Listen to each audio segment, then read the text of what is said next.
Olha, já deve ter ouvido falar em fobia, não é mesmo? Pois é, quem tem medo extremo de ficar em lugares fechados tem claustrofobia. Medo de aranha, aracnofobia.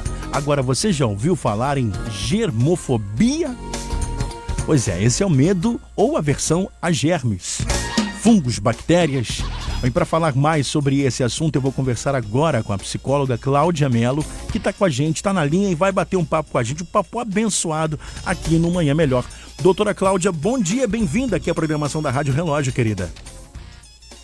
Tudo bem com você? Tudo bem, e com a senhora também? Bem, graças a Deus. Que bom tê-la aqui com a gente vai conversar, eu tenho certeza que esse bate-papo vai ser proveitoso para todos os ouvintes aqui da Rádio Relógio. E para começar, doutora Cláudia, eu quero saber, quais são as causas da germofobia? É tão interessante a gente parar para pensar sobre esse tema, né?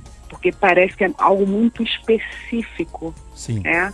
Uma pessoa que tem medo de contaminação, medo de germes, mas isso é tão abrangente quando você para analisar cada caso que chega na clínica, cada caso que chega no consultório, com pessoas com diagnóstico, às vezes até muito distorcido daquilo que realmente se apresenta, porque foi feito de uma forma muito instantânea, muito rápida, sem aprofundar na história do sujeito. Então a gente pensa que uma pessoa que sofre, né, com esse tipo de adoecimento, ela não consegue ter uma vida tranquila.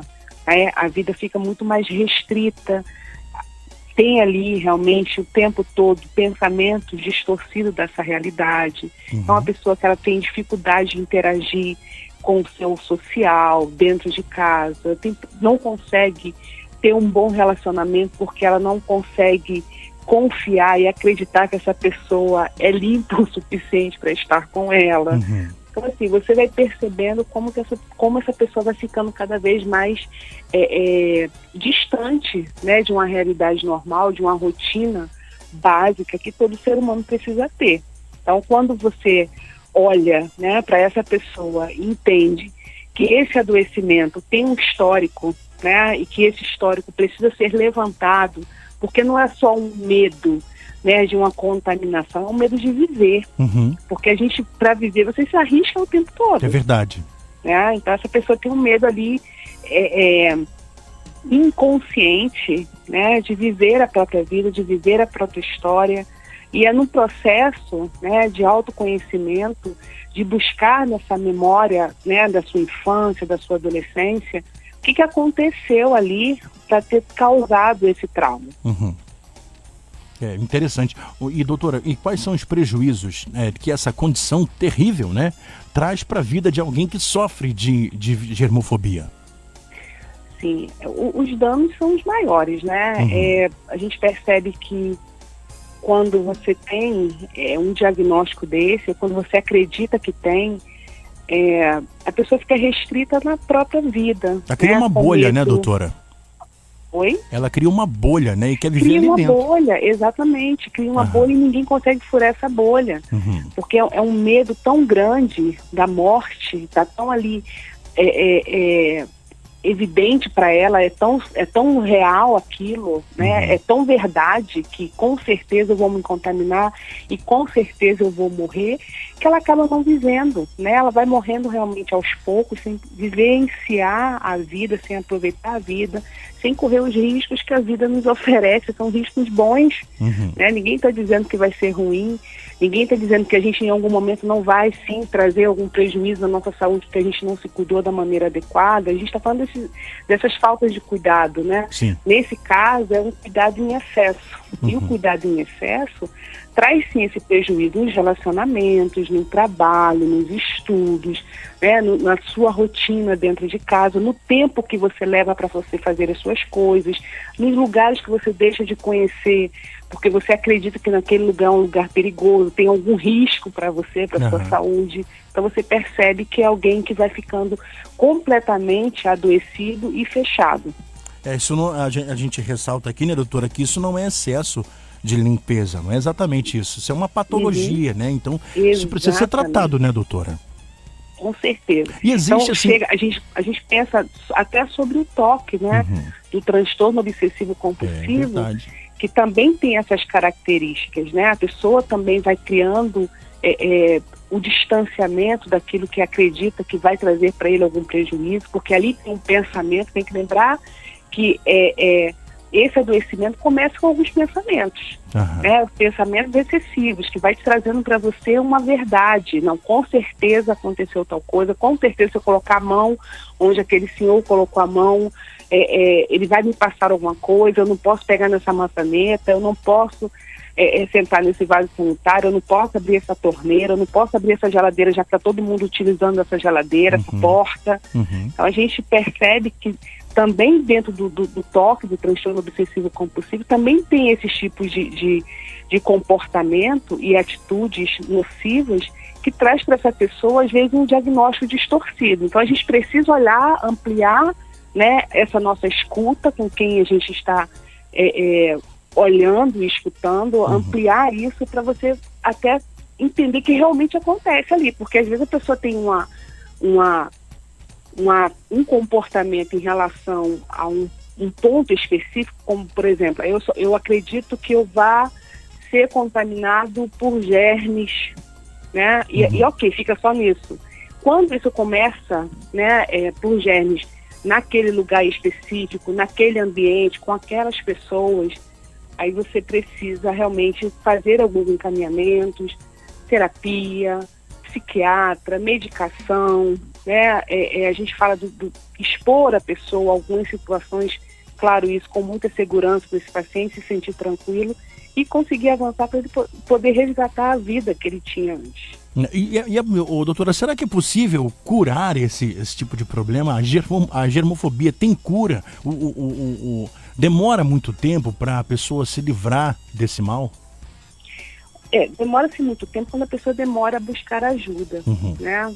A pessoa, porque às vezes a pessoa tem vergonha de falar o que ela pensa, o que ela sente, só vai ficando mais restrita, entende? Então a família precisa prestar atenção nisso.